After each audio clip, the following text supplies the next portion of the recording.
oras na mga kawawakiven, alas 7 punto ng umaga na. So, 10 days na lang, nagpangibabaw na Paskwa coverage na.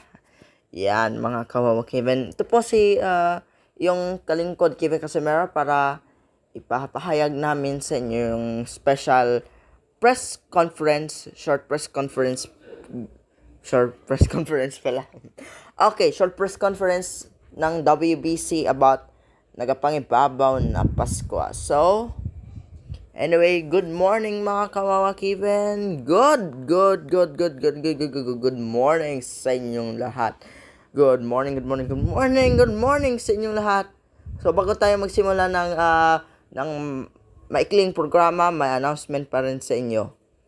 Live po tayo mula sa Radyo Serbisyo Wawakiven Studio ng WBC Broadcasting Corp para sa official na press conference tungkol sa nalalapit nga na nagapangibabaw nga Paskwa 2025 sa bayan ng Nabas, Aklan. Ngayong umaga ay ipahahayag namin ang kompletong detalye bago ng grand opening ng Pailaw sa bayan ng Nabas, Disyembre 15, alas 7 ng gabi. Maraming inaabangan, maraming naghahanda at ngayon ay formal naming ilalabas ang opisyal na impormasyon.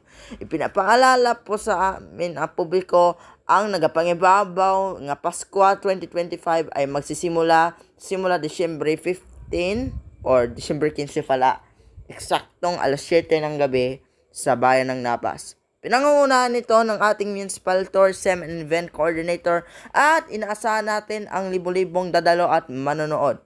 Alinsabay naman sa pagdaraos bukas, inahayag natin na lahat ng UFF SBA networks ay opisyal na i-request na i-air ang full coverage ng Pailaw 2025. Ito ay masisilayan ng buong bansa, hindi lang ng buong bansa kundi ang buong sandaigdigan at pati ng mga komunidad ng fan-maders, especially Philippine Fan-Made Collective Media Corporation Incorporated abroad at pagsisimula ng selebrasyon.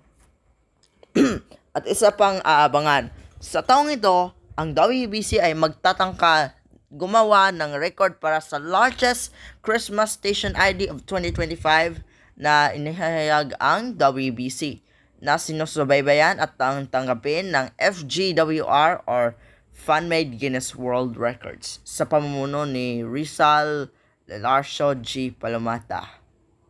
Ito ang kauna-unahang malalaking CSID attempt para sa holiday lighting event ng Nabas. Sa Disyembre 15 ang mismong araw, kaya inayanyahan namin ang lahat na makisaya at makikisa sa isang makukulay na pagdiriwang. Patuloy kaming magbibigay ng isang mga malalaking impormasyon at iba pang mga updates tungkol sa nagapangibabaw nga Paskwa 2025 sa Radyo Serbisyo Wawakiven.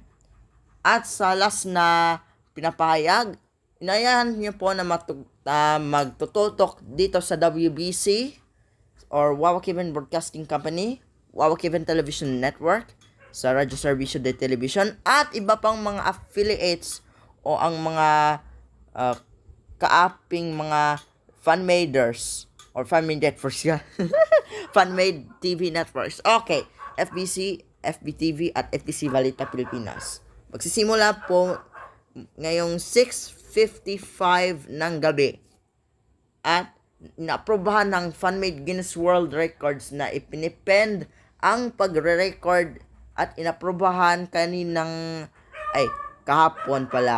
kahapon ni Rizal Lelarcio J. Palomata about it. So maraming salamat sa short press conference na magbibigay sa atin at magandang umaga po mga kawawakiven nating kababayan. Ito po si Kevin Casimero at ito lang ang aming announcement para sa inyo. So, good morning! Oras na mga kawawakiven. Alas 7:31 na ng umaga. So, continue po sa inyong ma-update sa susunod ng inyong next programming ninyo. So, Magandang araw po mga kawawakiwan kong kababayan.